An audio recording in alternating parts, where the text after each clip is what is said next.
What is up, everybody? Welcome to this week's episode of the Dense Pixels podcast. I'm your host, Brad, joined by my co-host, Micah. Brad, I'm one trophy away from getting a platinum in Warhammer because I've been playing the hell out of it. Wow, good for you. The problem is that trophy consists of, the requirements for unlocking that trophy are kill 41,000 enemies. Mm-hmm.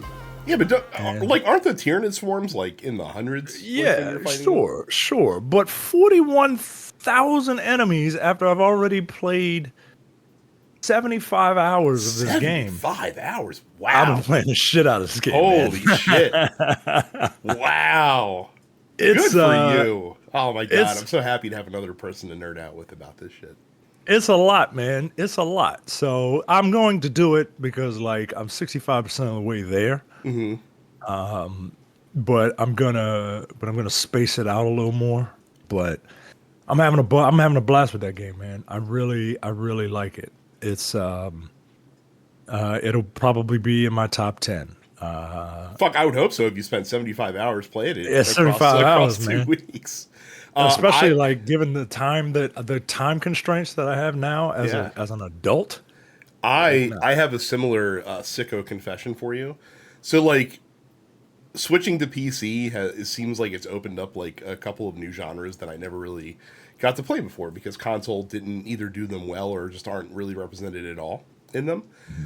Specifically, I'm turning into a strategy game sicko of sorts. I played a lot of grand strategy games, started playing Age of Mythology, so now I'm kind of getting into RTS a little bit. And when you take grand strategy and on one hand, and you take RTS on the other hand, I found out that there's one series out there that does that it's kind of like a Reese's peanut butter cup situation with these two strategy genres. And I'm ashamed to say that I bought my first Total War game the other day. I have not started playing it yet though. But I did buy Total War Pharaoh. I was wavering between that and the Warhammer Total War games. I went with Pharaoh ultimately because A, I'm not a big fan of Fantasy Warhammer, and B, apparently got a new update a month ago that makes Total War Pharaoh like high tier in the Total War series. So I'll report back. I don't know when I'm going to start playing that because we're in the kind of phase now where there's a lot of games that I'm looking forward to that are coming out over the next several weeks. So that might wait until later on. And then as we'll find out later in the show, my February is completely fucked. And which also means my March and April are also completely fucked with two games that are coming out in those times. So we've got that going for us. All right. Look, last week we were off because I was out of town, and we're late this week because as I was getting back from my work trip for my day job, I, of course, caught the Rona. So that's been exciting to deal with. I'm almost past it, I think, but if I cough by accident and I can't do the cough button before doing so, or if I just sound weird, that's why, because I'm still kind of getting over the remnants of my third time with COVID. So very exciting. And that's something, man. This deadly disease that has killed millions of people is now, just get a shot and you'll probably be all right. Yeah, and I was 2 weeks away from my physical that I had scheduled where I would have gotten the current booster that's out. So of course, I got it beforehand. Just don't be afraid to mask up, people, while you're out and about in public. Because I'm pretty sure I got it on the plane. So yeah, that's it. But we have a lot of news to cover. Lots happened in video games over the past couple of weeks. Starting with what's going to cause Micah to have to take out a HELOC loan on his house, and that is the unveiling of the PS5 Pro, which is coming out this November for a hefty $700. And if you can believe it, that's the cheapest that the console is going to be, because if you look at the pricing in other territories, it just gets more insane from there. Shout out to Carrie, who is not here at the moment. Dude, she told us. She told us. I thought she was being purposefully ridiculous, right? when she was like, "Oh, I bet this thing's gonna be like $700."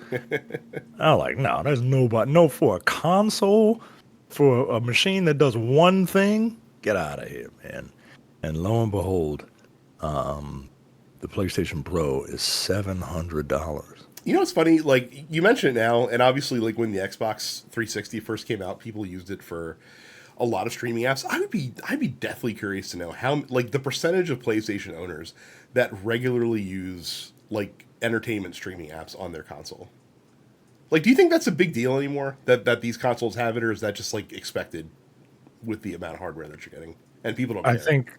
I think people don't care. I think not to sound like a dick, but I do think that there's a bigger swath of people in this country that you might realize that will use that as their entertainment hub.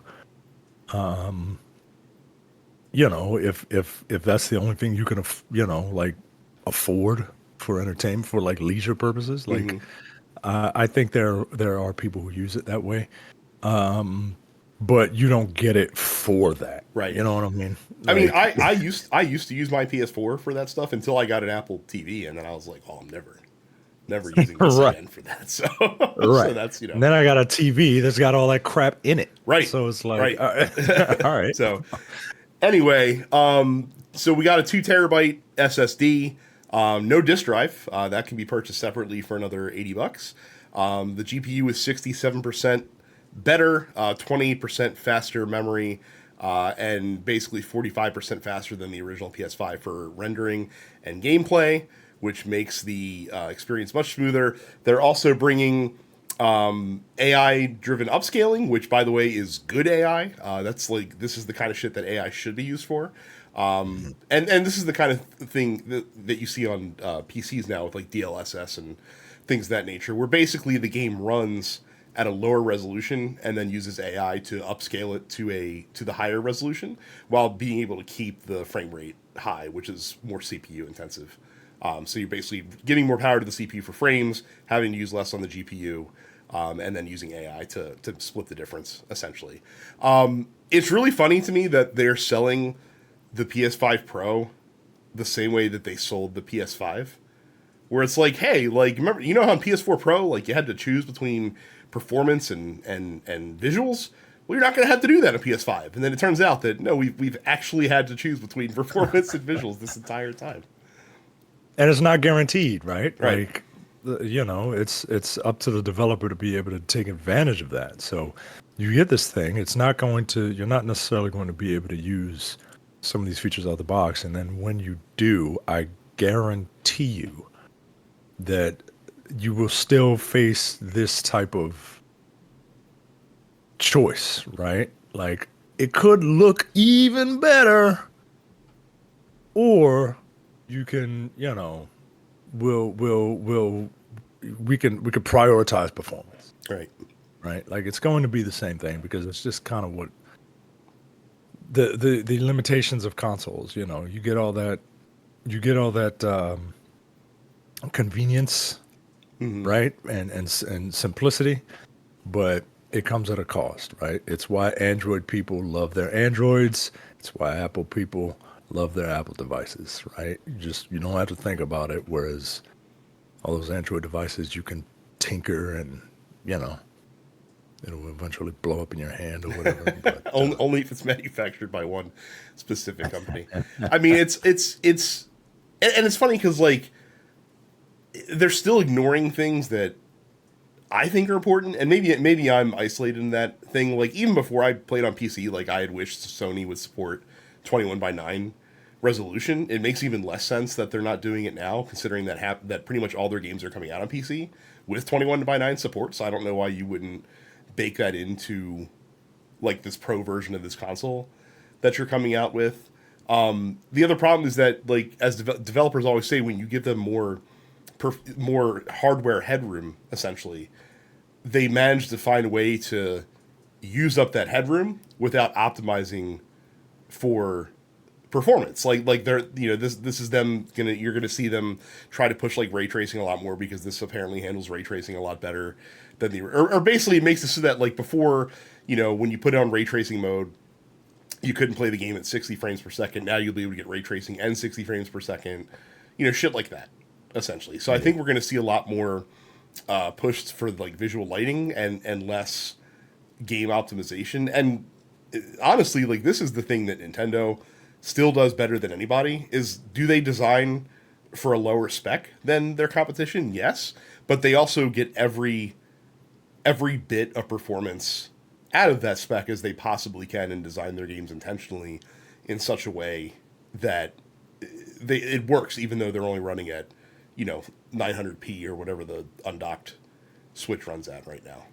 And it forces developers to come up with art styles that are timeless, right? Like you don't have to, you're not pushing the limits of what, you're not on the bleeding edge of technology, so it's necessary for you to kind of invent a style that looks, I mean it depends on the game obviously, but like all these Zelda games are beautiful, and they can they'll hold up just because of the way they look. Whereas look at all the stuff from last generation that we were like, wow, this looks amazing. It's never gonna get better than this until like 5 years later. Right. So you're telling me you're not popping out $700 US? There's no way. There's no way.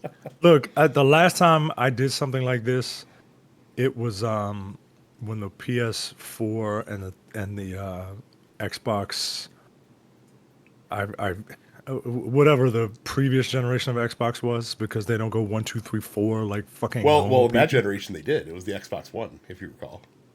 Oh God, you know what I'm saying.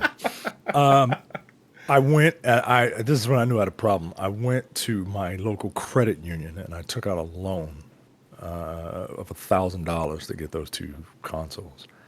And I said, "Yo, this is bad. I'm never doing this again." Like, wait, were you with your current wife? No, I was not. Okay, well, no, I was that, not.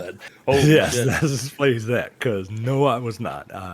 I took out a goddamn loan to get these things, and that's when I realized that I had a fucking problem. I don't know why I said current wife. By the way, she's the only wife. Hopefully my only wife. Yeah. I mean, the last question about this. So, like, if this is $700, eventually when we get a PS6, do you think that it's going to end up around this same price point when that eventually comes? In what, like 2 or 3 more years? Let's say 3 years. Let's say 2027 for the PS6. $750, right? Wow. Okay. I think it'll be $750 base, like baseline $750, with options to go up to $800 and $850. At that point, I think it might be time for me to hang it up. You know what I mean? Like I'll be almost 50, and as much as it pains me, or not hang it up. I'm not going to stop playing video games. I will at that point see what this whole PC thing is about. Because I can't pay more than I paid $600 for a console once, and I felt bad doing it. That's my limit. Yeah, that's fair. Like I said, I can't remember if I said this offline or if I said it in the chat or whatever it was. I think when PS6 comes out, you're going to see a 2-tier approach from Sony for the first time. I think you're going to see a base model that's probably comparable with this new Pro, and I think that'll cost around $600. And I think you'll see like a Pro model, for lack of a better term, come out at the same time.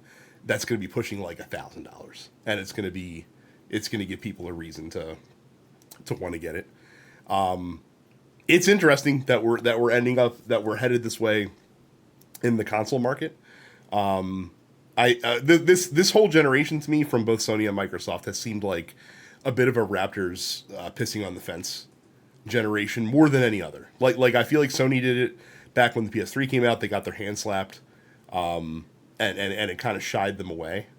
And I think that we're now seeing that other companies are willing to kind of take that risk now. And it's funny because like we're kind of balking at $700, right? I think that the ROG Ally, which is a Steam Deck competitor, so like a handheld gaming PC, I think that's also around $700. So like there's certainly a market for this in the gaming space that people are paying right now. So I'm not surprised to see us get here. I think that I'm in the same boat as everybody else, where it's just that initial shock of seeing this price on a game console. Yeah, It's like that initial shock has not worn off, but I think it'll be less shocking when we see it the next time on the PS6 or whatever console comes out that has a price tag that's in a comparable range. I will say that as much as I wouldn't get a PS5 Pro, if I had a chance to buy a PS5 Pro 30th anniversary edition, I would have to consider it because those 30th anniversary peripherals and consoles are fucking gorgeous. Why isn't that just the fucking color of the yeah? of the I don't PS5? know why, man. I don't know why. Well, you know why? So they could sell you another one. Right. But Right. yeah, like it looks great. It looks awesome. So I don't know. I'm probably gonna get one of those controllers, most likely. Oh yeah, the controllers look good. I can get the controller. Yeah. I can, but yeah, it's we were bound to get here, right? Yeah. We were bound to get here. So, yeah, it like you said, it's just weird to actually see it. No, I'm not. I got a good eye, and as someone who deals with lighting in their day job, I can appreciate ray tracing. It's just not worth it for me. It doesn't, and that's funny because I run ray tracing, so I have Cyberpunk on PC, and that's one of the best like ray tracing games that there is, and it looks fine. But you don't like when you're in the thick of it, like you're not like marveling. you're at, not- like look at these traced rays that look at these reflections Right. in this puddle Right. that I'm running by. Like when you're immersed in the game, like I guess it adds extra immersion, but like you're not really paying attention to these things. Like you see it when you first see it, and you're like, oh, that looks cool, and then it just kind of blends into the background along with everything else. So Yeah. But hey, $700. yep. Maybe Let's you're right. let's take a quick break, and then we'll be back to talk about the state of play. So shortly before we started recording, Sony did have a new state of play event where they showed off a bunch of games. There were a couple notable things here. Again, we don't like to run through these shows comprehensively, and Micah hasn't even seen it, so I think that's fair to just kind of run through things. The biggest one is the announcement they saved for the end. They showed a teaser trailer for Ghost of Yotei, which is a sequel, standalone sequel to Ghost of Tsushima, which looks like it takes place in a slightly new era in Japan with a new protagonist, which the knuckle draggers of the internet, I'm sure, are warming up their keyboards right now to be upset about because it's a woman that you play as in this game. But look, I loved Ghost of Tsushima. I am very excited to play a sequel to this game. And you and I were talking before the show. I think it's actually kind of cool that they're branching off with a new character and a new story and not feeling forced to continue the original story in the game. I think more franchises need to do this, especially if you're going to do it this well. And Right. there are many stories to tell. You don't have to keep telling the same story with the same character. Like it's kind of like in this IP driven world that we live in, it's very easy to just throw another Devil May Cry starring Dante out there, right? But like you have to evolve, and the main character, the main character of Ghost of Tsushima, one of the main characters is the world, this beautiful world that they crafted, and it's not hyperbole that for me to say that this is one of the best open world games that I've ever seen. And, I'm sure like Rockstar fans are balking at that, but you want to talk about immersive and this world was just just like no HUD, right? Like just go explore. This was the first game in a very, very long time where I kind of got lost in the world. Mm-hmm. And you're just kind of doing stuff, and you eventually like get to where you need to go. This game was beautiful, and then it you know, I thought it was gonna jump the shark when it had its multiplayer component. That multiplayer was amazing. I really enjoyed it. Yeah. So I'm pleasantly surprised to see that that Sucker Punch is doing another one of these, and yeah, I look forward to it. Yep. Should be very cool. It's supposed to come out next year. They showed another banger of a Monster Hunter Wilds trailer. Again, like if you're kind of curious about this game and you're watching these trailers and not getting like super hyped, I don't know what to tell you. And it's coming out February 28th, which means my February is completely screwed because Civilization 7 comes out February 11th, and then this follows 2.5 weeks later. So if you don't see me come up for air between February and like early May, you know why. Basically, I'm going to be playing a lot of Civ and a lot of Monster Hunter over that time. I have a question. Yes. I'm going through the list in this article. I came across a new Horizon Zero Dawn game, but it's not a new Horizon Zero Dawn game. It's Horizon Zero Dawn Remastered. Yeah. Don't ask me.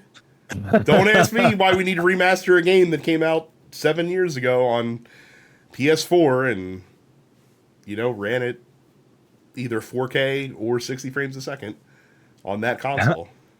All right, man. Why this game wouldn't be a candidate for a PS5 Pro boost instead of getting a whole new edition? I've got no fucking idea. But apparently we're getting enhanced graphical fidelity and re-recorded dialogue. Why do we need re-recorded dialogue? Was there a problem? Because Lance Reddick died. Oh, that is it. Yeah. Okay. And I guess That's pro. I guess okay. But why? Like, wouldn't you want to preserve Lance Reddick's performance? If that's the reason, I don't know. I'm assuming. I mean, he was also in 2, so Yeah, I have no idea. They're probably doing all of it. They might not like replace him. That would be foul, right? They might not replace him. And by the way, if they make a third Horizon game, I'm trying not to spoil Horizon 2. I didn't play it, but I read a synopsis. I don't think they need to replace him. If you catch my drift, so yeah. But yeah, so it's again this was rumored before the thing. I don't know why they're doing it. This is for the same reason that they felt the need to release a new version of The Last of Us 2 on PS5. So yeah, I guess we're gonna get we're gonna be able to see Aloy's beard in super high fidelity. I'll tell you, I really liked Horizon for 3 weeks when the first one came out, and then I've had no interest to revisit that series at all. I tried, man, but it's something about it's the world. I'm not interested in the world. You know why? The world in that game, the open world, the gameplay mechanics of the open world feels like a Ubisoft open world game to me, and I only have room in my heart for one of those franchises. So, yeah, it is that, and for me, it's the actual aesthetic. This is not the robot dinosaurs. When I used to watch Transformers, the Grimlock and the rest of the Dinobots were not my favorite. So it just there's something about the world, and yes, it is a Ubisoft game. It's a Ubisoft game. Yes, through and through. So okay, the Legacy of Kain Soul Reaver remasters that have been long awaited are finally coming out this year. There's a Lunar remastered collection that JRPG fans are very excited about because those games are hard to find. We got another Dragon Age trailer. I know Mike is very excited for that coming soon in about a month's time. And then we also got perhaps the ugliest controller that I've ever seen in my entire life. It is not in this rundown that we have in front of us. So, Micah, if you would do yourself a favor and Google the Fortnite PS5 controller and let me know your real-time reactions to that piece of hardware. Okay. is it? It's the blue controller. All right, with like the graffiti and all that on it. Yeah. All right, man. All right, this is why I'm just annoyed by Fortnite. I'm annoyed by everything about it. Maybe it's just me being old, but like, nah, yo, this is stupid. I don't like it. And it's funny because like also in this they announced a new like chroma line of PS5 controllers and like faceplates for the console that actually look pretty cool. Like they have like basically they're like metallic colors that they're introducing for the console, and those look pretty dope. So, is the banana like the Fortnite mascot? It's one of them. So like the banana was one of the characters that you could be before they started signing all the brand deals, where they have all the guest characters come in that you can use as your skin. All right. So yes, that's one of their things. Terrence has a saying: "You like it, I love it. You like it, I hate it." Look, it's just an ugly controller. Like I know we talk ourselves into some ugly things that we think are actually kind of cool looking. Like again, I'm one of those weird sickos that likes the style of the PS5. I think that I like the fact that it's interesting, even though if I can acknowledge that it's not the prettiest console. But no, this is just straight ugly. That's okay. Yeah, it's not. At least it's not like a big black obelisk. You know what I mean? Yep. Like it's it's got personality to it. Yep. One last bit of Sony news as we move past the state of play. I'll tell you one guy that was really excited about this Pro announcement and the the 30th anniversary stuff in the state of play is Chris Deering, who is the former president of Sony Computer Entertainment Europe, who thinks that all the game industry folks that have been laid off over the past couple of years should just get the fuck over it. He said in an interview on a podcast, quote, "I don't think it's fair to say that the resulting layoffs have been greed. I always tried to minimize the speed with which we added staff because I knew that there would always be a cycle, and I didn't want to end up having the same problem that Sony did in electronics. If the money is coming in from the consumers on the last game, it's going to be hard to justify spending money on the next game." That's a very rational thought, I think, but then he goes on. I think it's probably very painful for the managers, but I don't think that having skill in this area of game development is going to be a lifetime of poverty or limitation. It's still where the action is, and it's like the pandemic, but now you're going to have to take figure out how to get through it, drive an Uber or whatever, go off to find a cheap place to live and go to the beach for a year. But keep up with your news and keep up with it, because once you get off the train, it's much harder. So, how the fuck am I supposed to go to the beach when I'm not employed? So, all right. Yeah. I getting lost in the money quote from this is what he's saying is like, look, like the industry is cyclical. We're in a downtime right now. We will be back in an uptime. Those people that have been laid off will find opportunities elsewhere down the road. So just like keep your powder dry and be there when the opportunity rises. That's what he's trying to say. When you tell people to go drive an Uber for a year, you are being incredibly tone deaf and disrespectful to the people who are going through this market contraction right now. And again, I think his earlier point is great. Like he talks about when he was in charge, like he didn't staff up like crazy at times where it seemed like you could do it because he knew that there would be, the other side.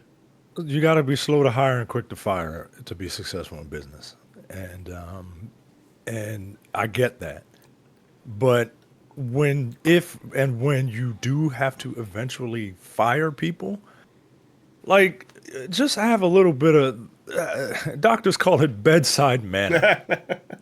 Just have a little bit of it, right? Like hey, I know you had your issues, and I'm sorry we have to let you go, and I know you don't really know what to do right now, but like drive an Uber, drive a cab, drive a gypsy cab. Well, you can't say that. Nope. Drive a cab, and I'm in my mid-40s, Kerry. Look, the cancellation's coming. I think Romani is the correct terminology.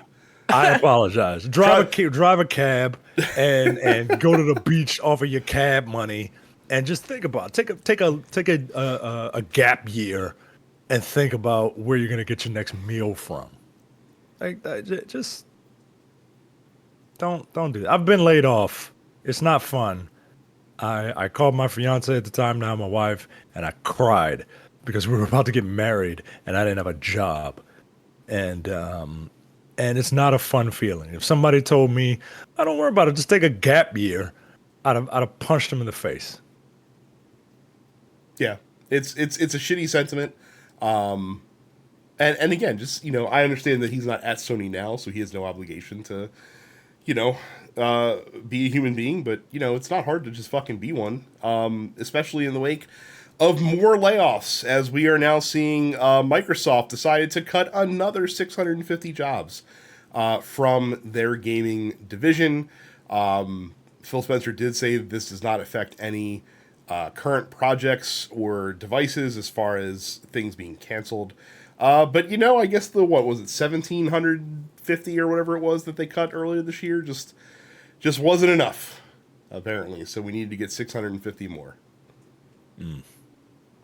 The FTC continues to be clairvoyant about these things. Yeah, no shit. I mean, I sure do wish that there was a way that there was some consequence that they could bear for, again, fucking lying in court about the consequences of this merger, which I still think should have happened. I just think it's bullshit that they're, cutting all these people. It's fucked up. We also saw further cuts at Airship Syndicate, and the Gamers Media Group also laid off more people this week. So, again, it's important to continue to talk about these things. Not that we have much to say beyond condolences for the folks affected at this point, but that is where we are. Carrie, welcome to the podcast. I'm here. Any thoughts from State of Play? PS5 I did watch Pro? It live. Yeah. Yeah. I mean, look, PS5 Pro, stupid, completely unnecessary.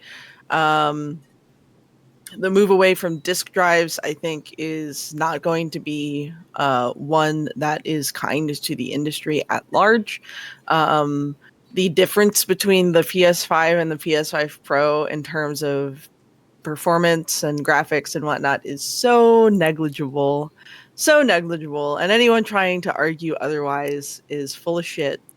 I was spot on about the price. I'm sure As Micah did acknowledge that earlier when we were talking about it. So you told us.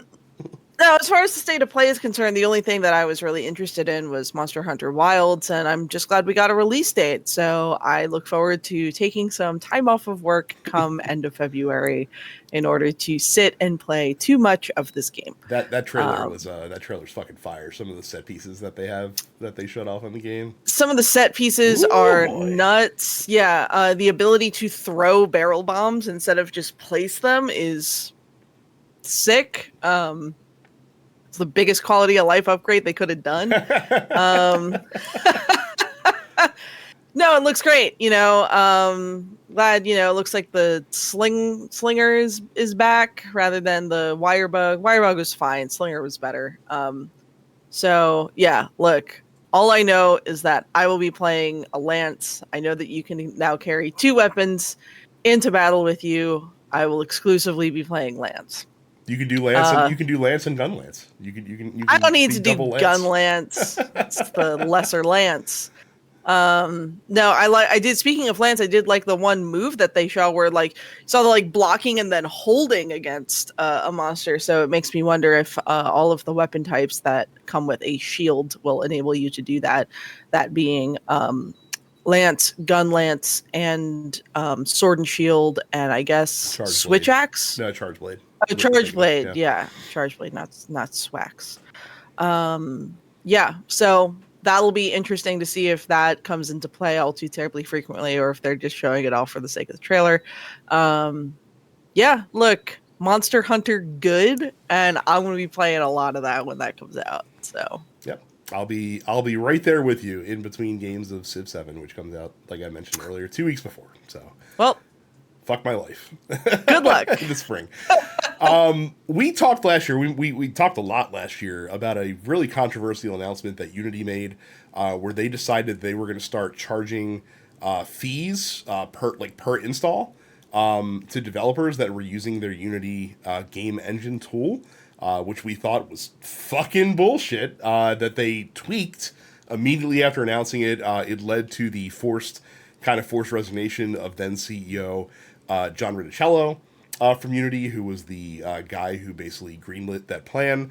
It was criticized industry-wide as being completely stupid, a scumbag move, especially because Unity had locked into contracts for far future games that had already had deals in place. And it caused a big shift towards moving towards other independent or other game engines that can be licensed for game development. Well, in about a year's time, they have completely walked it back. So new president and CEO Matt Bromberg announced that the company will revert back to a traditional subscription model, quote, after deep consultation with our community, customers, and partners. Yeah, no shit. Like, what the fuck were they thinking in the first place with this? Holy hell. Yeah, greed is amazing, isn't it? Well, it's not greed, Micah. It's cyclical industry stuff. Yeah. As we've said before on this show, sometimes bullying works. Mm-hmm. And I think the entire industry bullied Unity when they made a shit-ass move last year, and it worked. So, good. They never should have done it in the first place. I like to call it shaming. Oh. Yeah. I think it's a little more palatable, what us bougie people call bullying. Whatever. It's the same thing. Exactly. But it goes down smoother. Yeah, you know what I mean? I'd like to think that this was a cause of shaming / bullying. I'd have to imagine that they saw a severe reduction in the amount of developers that were licensing the Unity engine, and that's probably also a huge contributing factor towards this shift in strategy. I would say, basically, as the kids would say in the modern parlance, they fucked around and quickly found out that would not be a good strategy to pursue long term. So, glad they realized it, because again, Unity is a great engine to work with. For that's said by a lot of independent developers. It's very easy to use, pretty ubiquitous, works with a lot of across a wide swath of games. So it's good that the tool remains out there and use. And actually, they're making it even more friendly. Before, you used to your game would have to generate $100,000 in revenue before you have to start paying Unity for the license. And now they have doubled that cap, or that floor, I should say, to $200,000. So meaning more independent developers can potentially use Unity. Certainly an obvious sign of goodwill in the wake of some very stupid bonehead decisions at the executive level. And, we complain all the time that CEOs and executive C-suite folks don't get their comeuppance. I mean, in this case, they did. John Riticello was forced out a month after they announced this, and they've made it back. So good job, Unity. You had to take a punch in the mouth to realize you fucked up, but you got to the right decision in time. So good for you, guys. The Switch 2, their reported Switch 2 images out in the wild. Supposedly, the console is being currently manufactured as we speak right now, despite no announcement from Nintendo. What do you think about these rumored pictures that we see of the Switch 2, which looks an awful lot like a Nintendo Switch? Cool. Good. I'm glad that they're just doing another Switch. I feel like, the whole deal with, the Wii and the Wii U was them exploring basically different gimmicks, which on a level, worked really well for the Wii and then worked not nearly as well for the Wii U. That the Switch has continued to incorporate motion control and whatnot in certain situations, which is great for the people who like doing things like that, but is doing so in a way that is much more accessible, much more palatable, and the whole deal with it can be a handheld or it can be a home console. Sick. It worked really well. They sold 1 billion of them from 2017 through now, so it's obviously working really well. So why would they change it up too much? I've seen people complaining that it's just like a phone upgrade. It's not doing that much. And it's like, okay, but what is really the PS5 to the PS4, right? Is that not exactly the same thing? Or the PS5 to the PS5 Pro? Yeah, exactly. That's really more of a fucking year-to-year iPhone upgrade than anything else. So yeah, I've been seeing, oh, well, Nintendo's not innovating anymore. And it's like, well, they don't need to. Guess what? They don't need to. You know what? Fuck's sake, after the Wii U, I think we should be glad that Nintendo's taking the foot off the gas when it comes to innovation. We're all real glad that Nintendo, and like ultimately, in many ways, the Wii U was the stepping stone that was necessary to get to the Switch because it incorporated certain elements of the DS handheld, the two-screen aspect, and then the ability to throw certain entire games into the Wii U's gamepad to play while the TV was used for something else. That very much was a forerunner for what the Switch would end up becoming. So I think in many ways, the Wii U, it was like this almost necessary sort of like stepping stone for as sort of blind as it was when it came out. But look, I'm looking forward to it. I will buy one day one when it comes out because surely it will cost less than a PS5 Pro. It will. Probably got like 3 of these things for a PS5. Right, exactly. 2.5. I must say I wouldn't be surprised to see 400. Like sight unseen, not knowing what specs are in there. How much was the Switch when it came out? 350. 300. Was it 350? I can't remember. It was one of those two. All right. Maybe 400. Yeah. Maybe 400. But like, I don't know what people are complaining about, right? Like, this strikes me as just like the typical mid-generation upgrade. Yeah. Mm-hmm. And again, like to Carrie's point, like you should really just want a Switch but better. Like that should be the objective with this console. That's all PlayStation and Microsoft have been doing for the last 30 years is this but better. The thing that's going to piss me off is I know when this new Switch comes out, it is not going to come with an OLED screen, and then they're going to sell me one with an OLED screen like 2 years after the fact, and I'm going to buy it 100%. because I'm a sick fuck, and now that I've drank deep from the well of OLED on my portable consoles, I can never go back to non-OLED. The original Switch was $300 when it launched. I think this is going to be $350. Now, well, they're selling the current Switch for $350, the OLED Switch for $350. Yeah, I think it's more likely that the OLED Switch would then get a price drop and that the new Switch would be $350, maybe $400. I don't know. Either way, I'm going to fucking buy one. Like, I've been here for years. I wasn't a day one Wii U owner, but I was on that train pretty early on too. Yeah.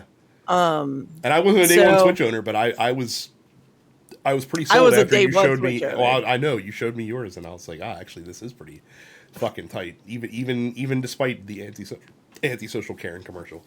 Now, if these pictures are legit, we have to get the official announcement before the end of the year, right? I would think. Yeah.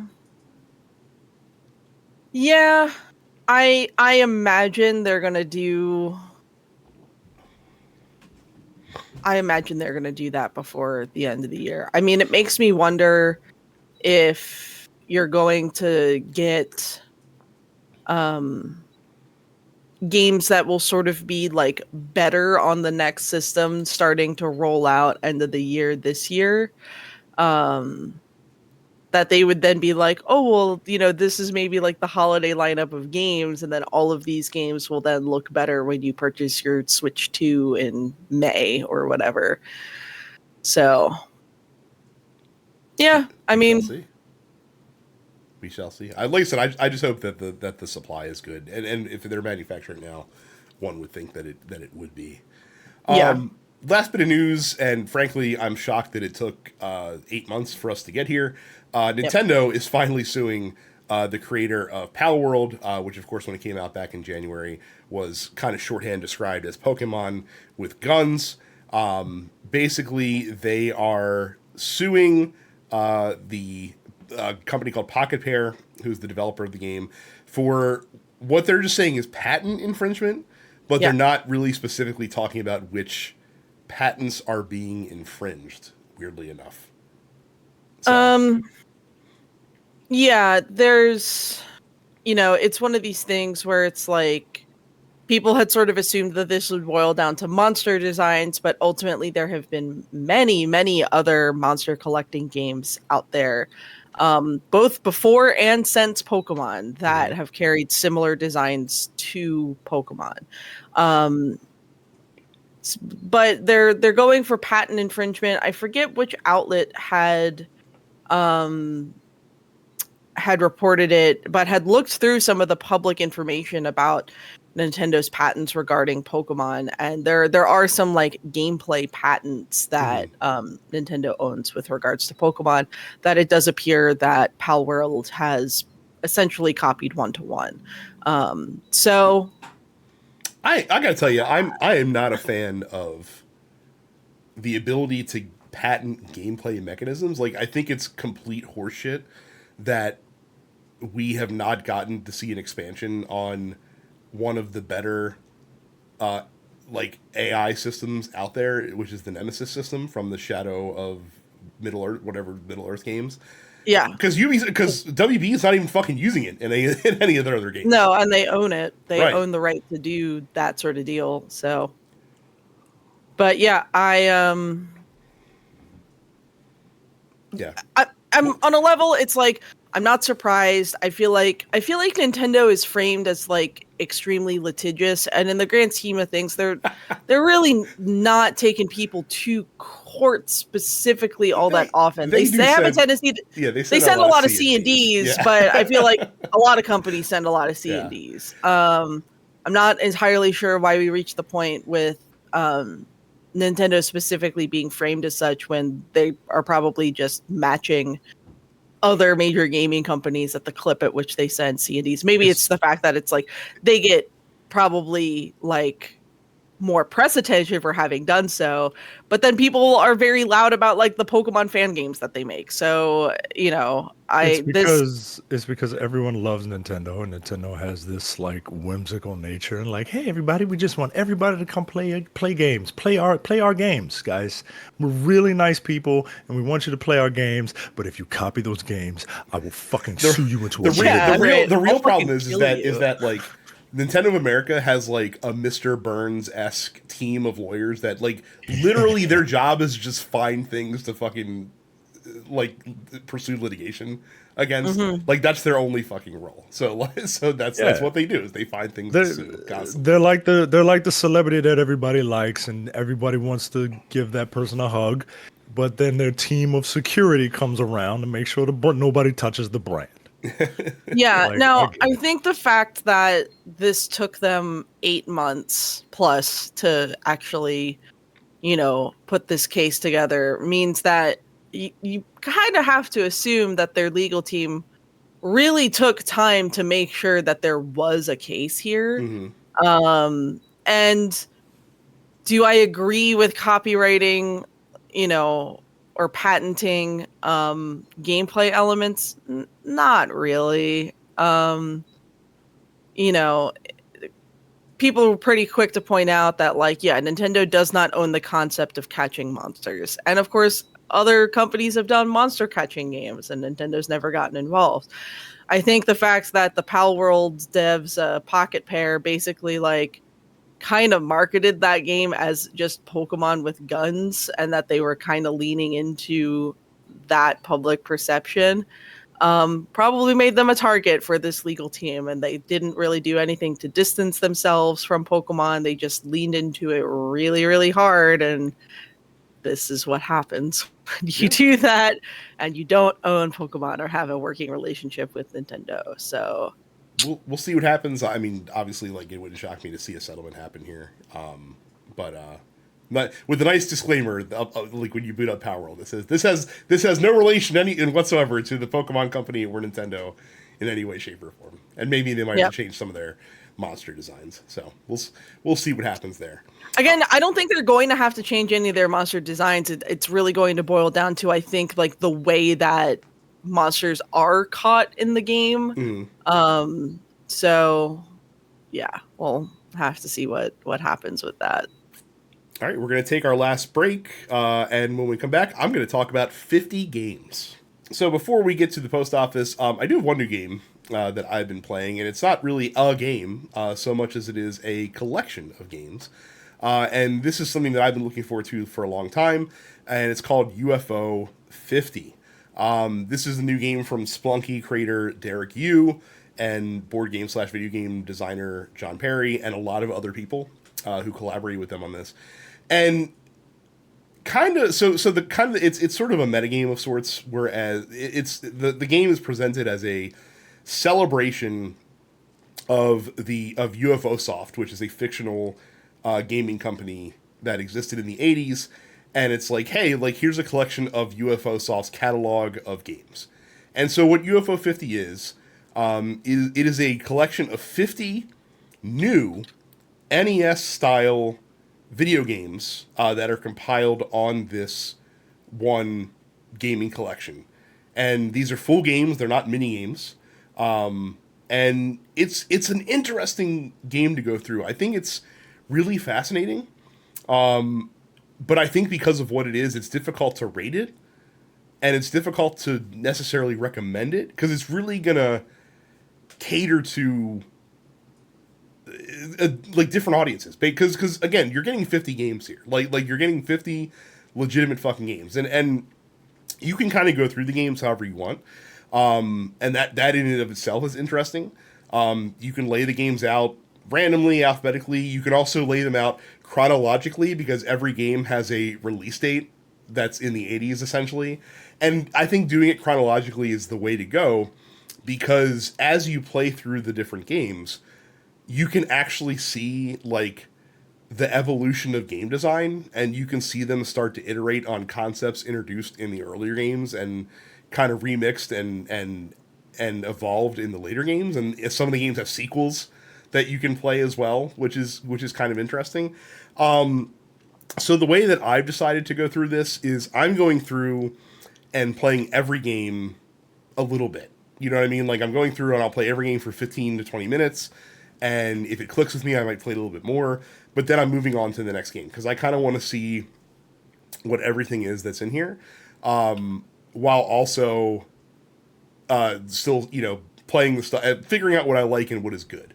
Because that's the thing, with a catalog of 50 games, you're not going to like every game that's on this list. There's no fucking way. You know what I mean? Like, it's like when we were kids playing on the NES. Like, not every game you play is great, but some games you find are fucking bangers. But what I really like about this game is that it is almost as if like somebody took a time machine from now and went back to 1982 and built an NES style console with the game design knowledge that we have today, right? Because like some of the games have very obvious modern touchstones. Like one of the games that's on there is like a Metroid style game, but they add the fact that you can change the gravity of the world with your character by double jumping. So like the way that the platforming is set up is around this technique of being able to swap whether gravity is up or down. And that's pretty cool. They have like a small Smash Brothers like arena fighter game on there. They have a arena shooter roguelike game kind of built in there. And they're all like NES style. And so what this game does a really good job of replicating, and this is why it might appeal to old heads like me and Micah, is that this is kind of like what fucking gaming was like when we were kids. Like when, when you had your console and you would go to Blockbuster on a Friday night and you would rent your game, and that's the game that you would play for 3 days while you had a rental. And then you had your other handful of games that you played at home.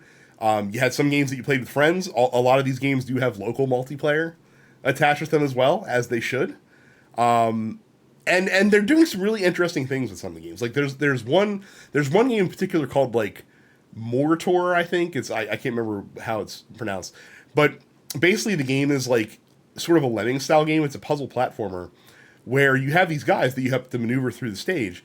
But at any time, you can sacrifice them to either blow them up to blow up an area of the stage, or shoot them at a wall and they kind of stick in it like an arrow, so they become a platform that you can jump on, or they become like a stone blocks that you can, throw them on top of like a pit of spikes that you can then safely cross over. And then your next guy would parachute in, from the top of the stage and get to work with these new structures that you put in place to help you through the level. And it's a really exciting game. And then later on in the compilation, there's Mortor 2, which takes that concept and evolves it to now, instead of having like one character that you can sacrifice in 3 different ways, well, now we have 4 character classes, and each of them has a special thing that you can do to sacrifice it. And we've made the levels like larger in scope and made the challenges, bigger and broader and more difficult. So that's really cool. Like there's some really good shit on here that I found so far. Like there's like I've gone through about 40 of the games in the compilation. There's about 10 of them which I really like so far, and they might not be the same 10 that you like. So like I'd be curious if anyone else has UFO 50. Like post in the Discord which games that you play that you're digging off of UFO 50, because they might be very different games for me. And that's why I think that this collection is really cool, because there's going to be a lot for a little bit for a lot of people on here, and it's just kind of cool to explore games in a way that we did when we were a little bit younger, and kind of it's almost like a bit of a nostalgia trip as well. So UFO 50, again, I wouldn't broadly recommend it, but it's definitely worth checking out if you think that any of what I talked about sounds interesting or cool in our discussion here. So that'll take us to the Dense Pixels post office. If you're not a member of our Discord, you can go to densepixels.com/fans to ask us questions that we will answer on the show every week, starting with C. Kent, who says, what is the worst final mission / level that you have ever played?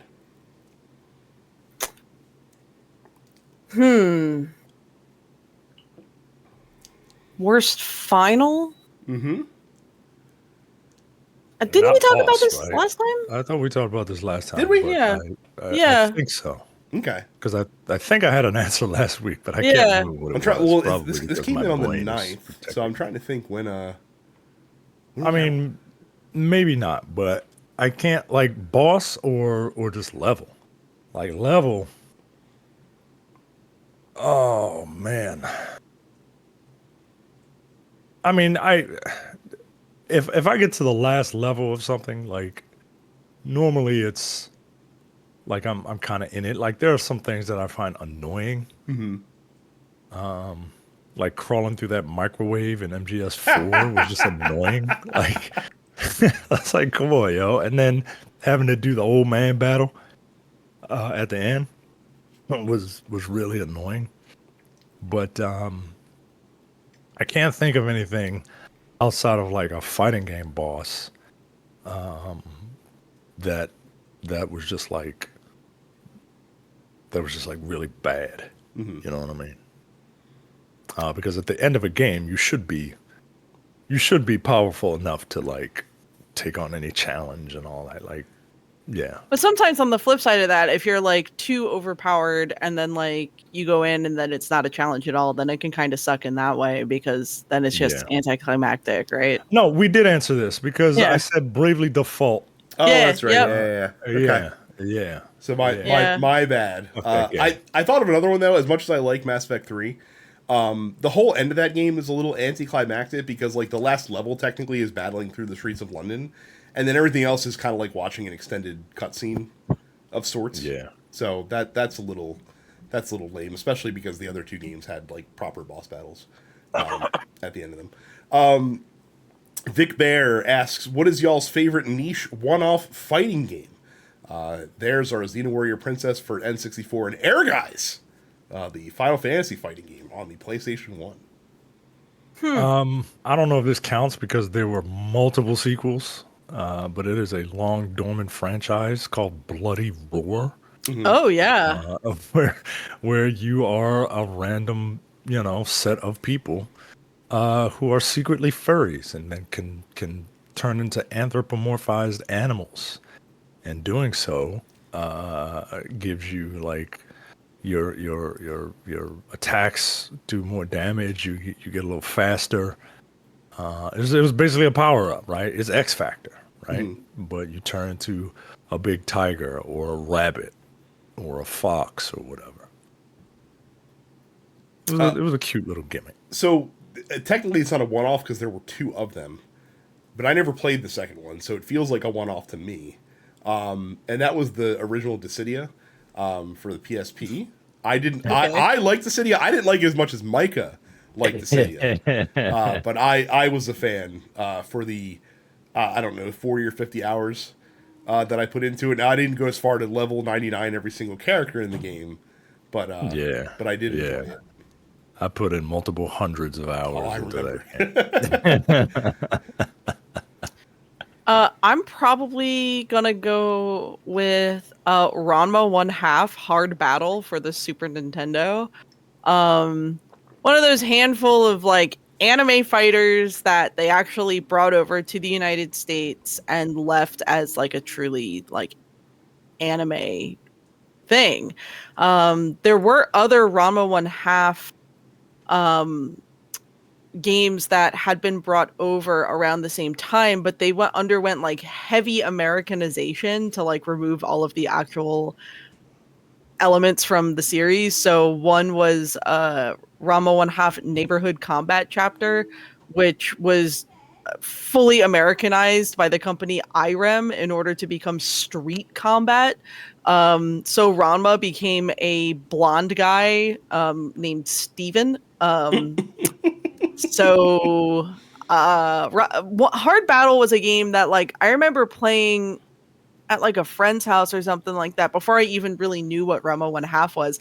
I just knew that I thought it was cool that you could play as a big panda and that the one character had what I thought was a hammer but was actually a giant spatula. And then Ranma 1/2 became one of my favorite anime series later in my life. But yeah, I think it holds up. I think it's a game that like over time has continued to be reviewed pretty well. It's like one of those like 8 out of 10 kind of fighting games. So yeah, Hard Battle's probably my favorite weirdo niche one-off fighting game. C. Kent asks, what gaming achievement / accomplishment are you most proud of, and which are you most ashamed of? I mean, I'll check the shame one off right now. I can't remember the name of the game, but there was a PS3 game that I bought for $2, and I bought it only because you could earn 12 gold trophies in about 15 minutes, and I absolutely did that. Was it like a Terminator game? No. It was called like Lost in Picture or something like that. I don't remember exactly what the game entailed, but I literally bought it specifically for the trophies. And that was I checked out some random Terminator game because they did the same thing. It was just like if you play every level, you get a gold trophy and then a platinum at the end. Like, okay, whatever. I'm looking on my list, and I think I haven't found it yet because I played a lot of fucking video games, but I'm sure I have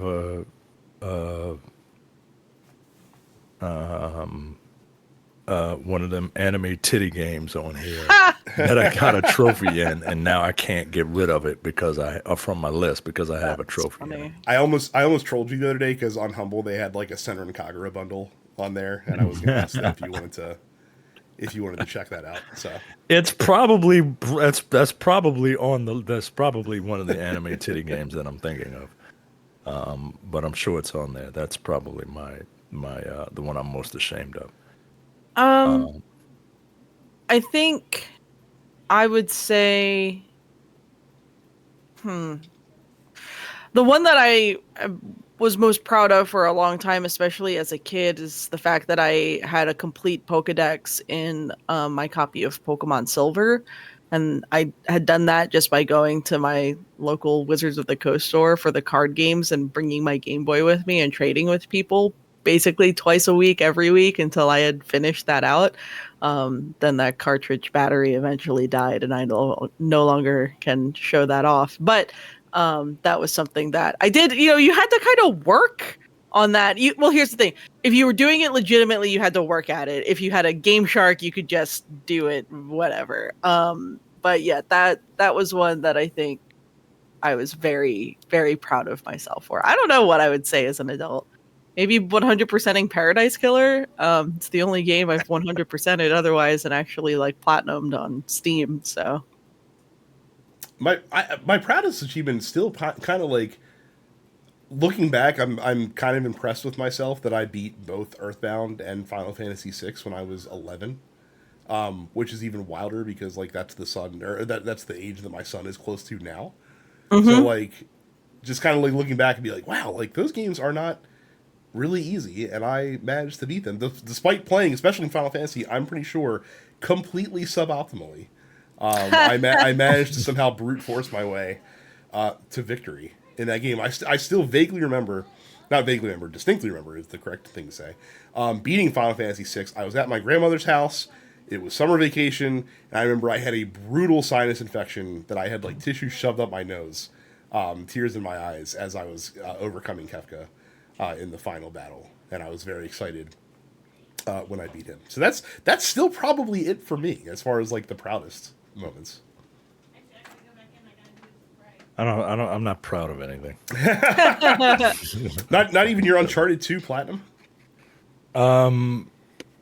I a little bit of pride in that, but a lot of that was luck and perseverance. Yeah, luck and perseverance. That's all that shit was. That fucking bald bastard. Yeah. So there you go.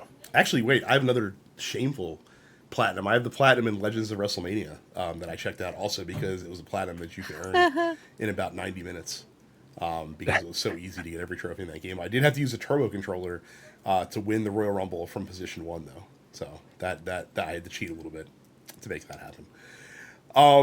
Terminator Salvation. Yep, that was the one. That was the one. Casa asks, what TV shows were you raised on as a child?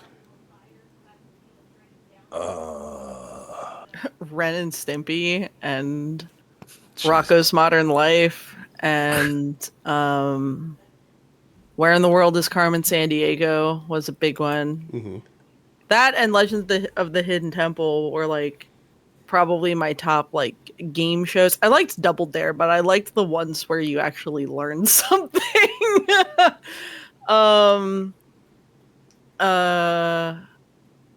Yeah, those were a lot of what was on. A lot of cartoons. Yeah, for me it was Brett. Yeah, I'll just say for me it was cartoons and game shows. Like cartoon wise, TMNT, Real Ghostbusters, Batman animated series, I watched Captain a lot of that Planet, too. All that shit was my jam growing up. And then all the game, like I fucking loved game shows when I was a kid, not just the Nick game shows. Obviously I loved Double Dare and Guts and Legends of the Hidden Temple and shit like that. But I also liked adult game shows as well. I watched the fuck out of Price is Right when I was younger. Watched a lot of Price is Right. Ton of Price is Right. Love Name That Tune with Wink Martindale was a favorite for me. Love $64,000 Pyramid with Dick Clark. I even remember like game shows that nobody fucking remembers. Like I remember they had a Scrabble game show that was hosted by Chuck Woolery before we all knew what a fucking freak Chuck Woolery is. And all sorts of shit. And my love for game shows did not persist into my adult years. But when I was a kid, I could not get enough. Press Your Luck, also a huge one. When I was I like younger. Press Your Luck too. No whammy, and stop. Nope, you got a fucking whammy. Get out of here. I used to watch. Real quick, I think the other thing is I watched a lot of sitcoms, but I watched a lot of sitcoms from like my parents' era. Mm-hmm. So I was watching a lot of like I Dream of Jeannie and Bewitched as a kid because I feel like that was the stuff that was on Nick at Night at first. Yep. So I was watching a lot of that stuff and like I Love Lucy and stuff like that. And then that expanded into me watching a lot of That 70s Show, which carried me through high school, honestly. So Jesus. I watched a lot of Golden Girls, Cheers, Cosby Show, Star Trek, The Next Generation. The Next Generation was my Star Trek. I didn't really watch the original series. Wonder Years, Married with Children. I love Married with Children. That's you want a snapshot of the 90s? It's fucking Married with Children and The Cosby Show. That's why I love the 90s. Infer from that what you will. A-Team, Airwolf, Quantum Leap. No, I'm not going to say the line. Dynasty. I remember there was a big thing about like, and Dallas. I remember there was this huge thing about like who shot JR. Yeah, man, like a lot of old shit. Cause I'm a little old, and yeah, we used to watch a bunch of stuff at Nick at Night. Mr. Ed, I remember liking Mr. Ed a lot for some dumb reason.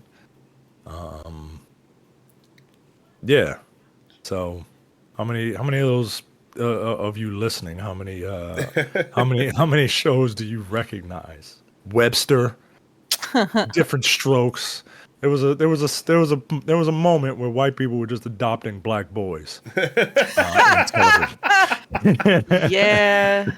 Oh, and I mean, anyone who's listened to the show for any period of time knows that I watched Simpsons incessantly from a young age. Simpsons. I mean, as many Simpsons references as we make. Good lord. Yeah, and again, that show's been the one that keeps on giving, because obviously, like, a lot of the jokes flew over your head when you were younger, so that now when you watch it as an adult, there's a lot of stuff you pick up on that you didn't quite same is definitely true for Rocco.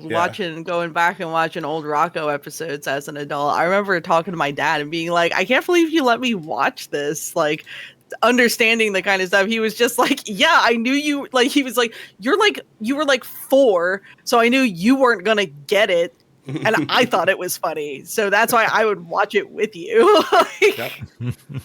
And yeah, and of course, I used to watch all the the Snick shows, like Are You Afraid of the Dark, and Clarissa, and all that. I loved Clarissa. Oh yeah, I liked Clarissa, and then I later really enjoyed Sabrina the Teenage Witch. So I was a big fan of Melissa Joan Hart as a kid. Adolescent me was also a very big fan of Melissa Joan Hart as well. So. I used to watch at like 6:30 in the morning, right before school. I would watch Sailor Moon. Mm-hmm. And I used to love that show. Fight me. I don't go fuck. Sailor Moon was great. Sailor Moon is still fighting great. evil by moonlight and winning love by daylight. Never running from a real fight. She's the one named Sailor Moon. Fuck out of here. That, and of course, like once Pokemon happens, that was like every morning, because that would be on at like 6:30 or 7 a.m. on weekdays too, and then new episodes on Saturdays. So no, I was a lot of cartoons. It's been a fun nostalgia back half of this episode. Here, Quan Schedule asked what our favorite thing to come out of State of Play was. I think we talked about that on the show. And, Monster Hunter. Yep, I mean for me too, honestly, and Ghost of Yotei. So, and then finally, Mark asked, was there a limit on how much people could trade in at GameStop? If not, what is the biggest haul someone brought in that you could remember? So there wasn't a hard limit per transaction. I mean, we were definitely. It was mostly like a 1 per item kind of thing. One per item, and we were kind of trained to recognize when we saw the same person a lot in short frequency. Yeah. And doing it that way. Also, a lot of people tried trading brand new stuff. It had to be opened. We were very diligent about not taking new games in trade. The biggest haul that I can remember, so we would often get in people's collections, especially when they were upgrading to a new console, where they would bring in 1 or 2 old gen consoles and all the games to help pay for the new thing. I swear, my biggest trade that I ever took probably was in the neighborhood of $800 or so, which is impressive considering how little some things go for in trade value at GameStop. The one that sticks out the most that I can remember is someone trading in a laundry basket full of things, and I remember basically they had a bunch of hard to find PS1 stuff in there that we didn't take in trade, but I told them hey, when we're done, I'll meet you outside and make you some personal offers on some of these things that I might like to buy for myself, which is super against the rules, but I also didn't give a fuck. So yeah. I remember people would be like, hey, we can't take new games, and then they would just open it right in front of you. It's well, all right, man, can you at least do me the courtesy of walking out the store, opening it, and then come back in, please? Jesus fucking Christ, man. We're not a fence. Yeah. but people sure treated us like one. They tried to. Man. My favorite trade-in story is, and this was when I was working at Towson Mall. This guy traded in a 360 and a couple games and whatever and got cash. And then days later, that 360 had to get confiscated by the police because it was stolen and used in a crime. And I had to go to court to testify against this guy. And the guy got off because the person, I guess, didn't show up at court who filed the complaint against him. So the guy, got off for the crime because he didn't have a complaining witness. But I still went there and was prepared to testify if needed. Well, this fucking dude comes back like a month later to try to trade something in. And I just fucking looked at him. I'm like, bro, seriously? He's like, what? I was like, it's like, bro, the last thing you traded in literally got taken by the police. Like, there's no way I'm taking a trade from you. He's like, what do you mean? I'm like, bro, I was in the courtroom ready to fucking testify against you. Like I know that you're trading in stolen shit. And he's like, well, I didn't get found guilty of that. I'm like, it doesn't mean you didn't fucking do it. Like, holy shit. And I remember, like, he got so mad he called my district manager. And I was like, yeah, I'm more than happy to let you have this fucking conversation. Go right ahead. Here's his phone number. Please call him. And I, of course, warned him about the call. And my district manager told him, he's like, I'll tell you what. He's like, you pay us back the $75 that we lost when the system that you traded in got confiscated, and I'll let you do your trade-in. And that was the end of that conversation right there. So, yeah, I feel like I don't remember any like singular big dollar trades, but I do remember the stupid trades. I remember the lady who brought in a GameCube that smelled like she had been using it as an ashtray for 5+ years, and then got snippy with me when I was like, I gotta take this as defective. And she was like, but it worked though. And I'm like, ma'am, I could smell it when you came into the store. Like, I'm not selling this to somebody else as is. I remember the dude when I was working at Towson Marketplace. You might remember this, that dude who worked at the Toys R Us who brought in multiple copies of, I believe, Batman Arkham City and like the latest Madden game, and he had torn the barcode off. Barcodes off of all of them as if that was going to make a difference. And I was like, why are all the barcodes gone? He was like, they got caught on my lanyard. And I'm like, all of them? Like, all of them got caught on your lanyard? He wore his Toys R Us name badge to the store. He wore his Toys R Us name badge and like his Toys R Us polo into the store, trading in stuff that he was obviously stealing from his own store to trade in for us for cash. And I just remember like writing down the numbers of everything he had and then walking over to the Toys R Us on my break and being like, your boy Jared is stealing its stuff and trading them in for us for cash.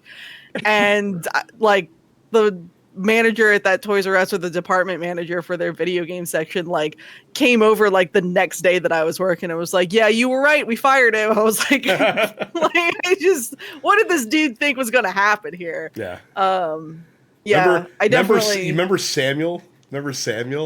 Samuel. He was this like, remember he was this like little 12-year-old kid that would steal stuff from stores and then trade it in at other GameStop locations. Oh, I do. Yeah, I sure do. God, yeah, I remember that dude.